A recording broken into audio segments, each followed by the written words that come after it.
Évangile de Jésus-Christ selon saint Matthieu. En ce temps-là, quand les femmes eurent entendu les paroles de l'ange, vite elles quittèrent le tombeau, remplies à la fois de crainte et d'une grande joie.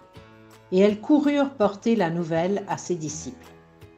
Et voici que Jésus vint à leur rencontre et leur dit : « Je vous salue. » Elles s'approchèrent, lui saisirent les pieds et se prosternèrent devant lui.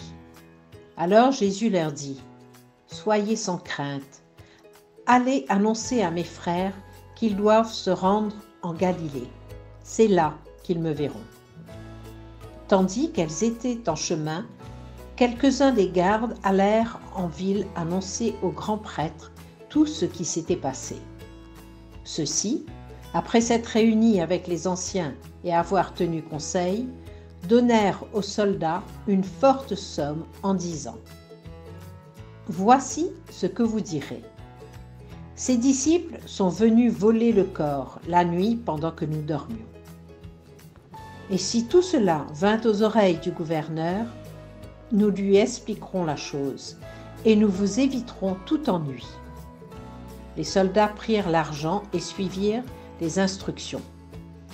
Et cette explication s'est propagée chez les Juifs jusqu'à aujourd'hui. Parole du Seigneur.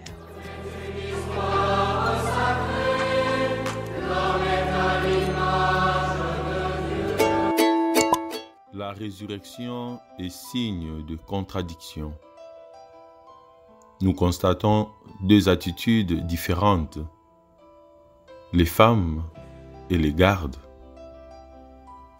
À l'instar des femmes, nous sommes dans la joie parce que le Christ s'est relevé d'entre les morts. C'est vrai que devant un tel mystère, nous ne pouvons qu'être tout tremblants et tout joyeux. Jésus se manifeste à nous aujourd'hui et nous envoie proclamer la vérité. Nous devons accueillir dans la joie la nouvelle de cette résurrection, tandis que les ennemis de Jésus refusent le signe et sont acculés au mensonge. Le diable ment carrément, avec seul objectif d'étouffer la lumière du Christ. Par la résurrection du Christ, Dieu manifeste au monde que dans sa passion, comme dans sa vie, Jésus a accompli son dessein éternel. Allez annoncer à mes frères qu'ils doivent se rendre en Galilée. C'est là qu'ils me verront. Suis-je prêt pour répondre à cette mission? Est-ce que nous avons réellement la foi en la résurrection du Christ? Et si nous prenions le temps aujourd'hui de nous redire pourquoi et en qui nous avons mis notre foi? À quelle nouvelle faisons-nous confiance? Nous ne devons jamais avoir peur d'annoncer la vérité. Soyons sans crainte, car le Seigneur est vraiment ressuscité. Au fait, en face d'une résurrection, il y a souvent un mensonge qui se fabrique sans honte.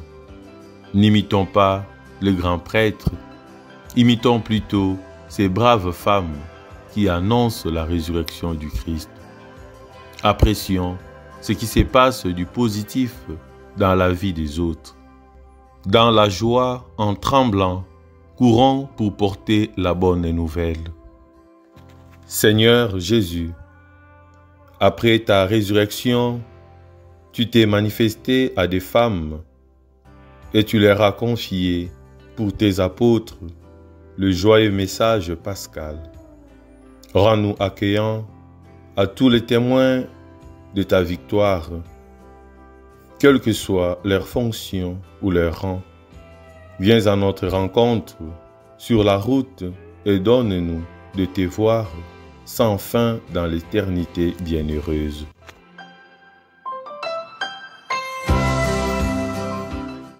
Aujourd'hui, plus que jamais, l'adoration est nécessaire. L'une des plus grandes perversions de notre temps et qu'on nous propose d'adorer l'humain, laissant de côté le divin. Les idoles qui causent la mort ne méritent aucune adoration. Seul le Dieu de la vie mérite l'adoration et la gloire.